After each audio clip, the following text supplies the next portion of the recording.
Welcome to the channel. In today's video, we will discuss fasciotomy incisions in upper extremity. We will separately discuss arm, forearm and hand regions. Coming to arm. In arm region, we have two primary compartments, anterior compartment and posterior compartment. We can access both these compartments through a single medial incision. The incision begins just distal to the axilla and runs longitudinally down to the medial epicondyle.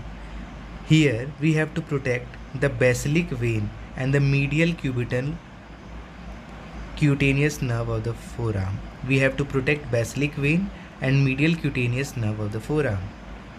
By reflecting the skin flaps anteriorly and posteriorly, from this single line, we can safely open both facial compartments without compromising the main neurovascular structure.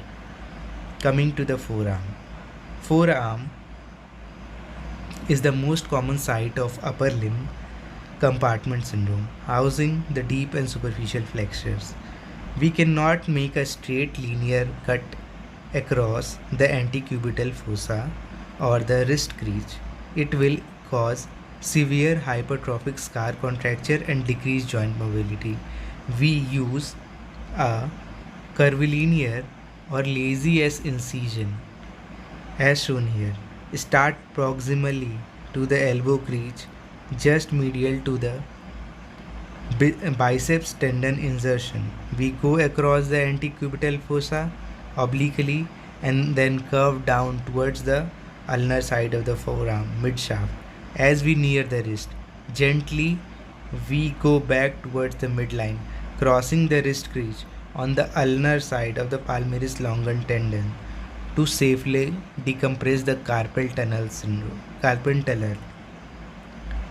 Now coming to the dorsal aspect of the forearm. Here we draw a straight longitudinal line. We mark incision roughly 2 cm lateral to the subcutaneous border of the ulna. Extend it from the lateral epicondyle down towards the wrist.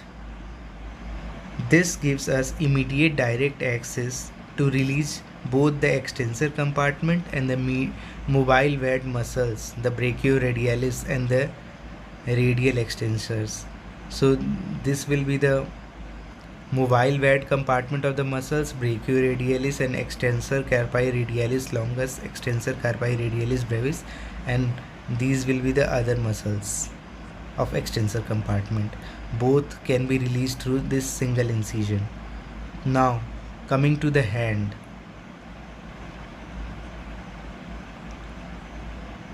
The volar hand requires decompression of the carpal tunnel, causing decompression of median nerve and individual muscle spaces.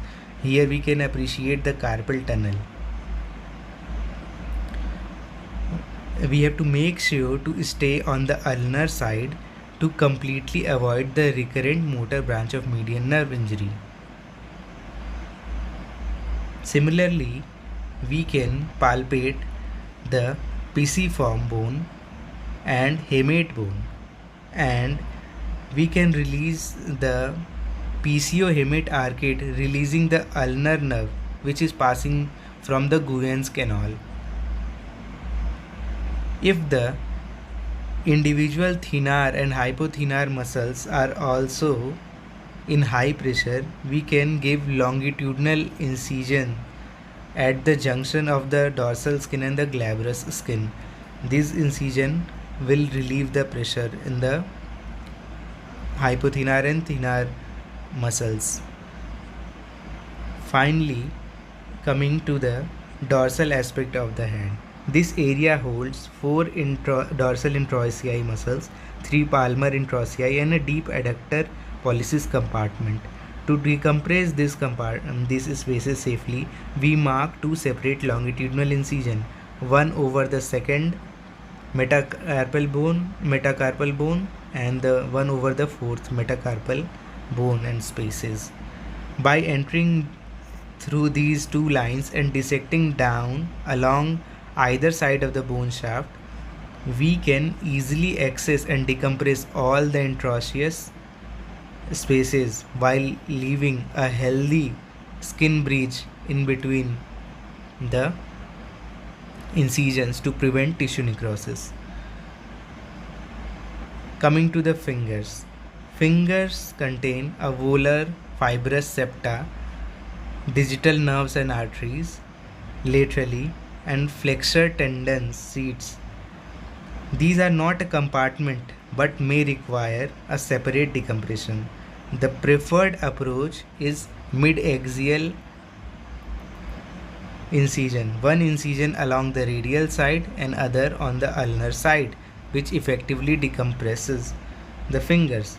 Incision extend from the base of the proximal phalanx to the base of the distal phalanx. We have to avoid the injury of the digital nerve and vessels. So thank you.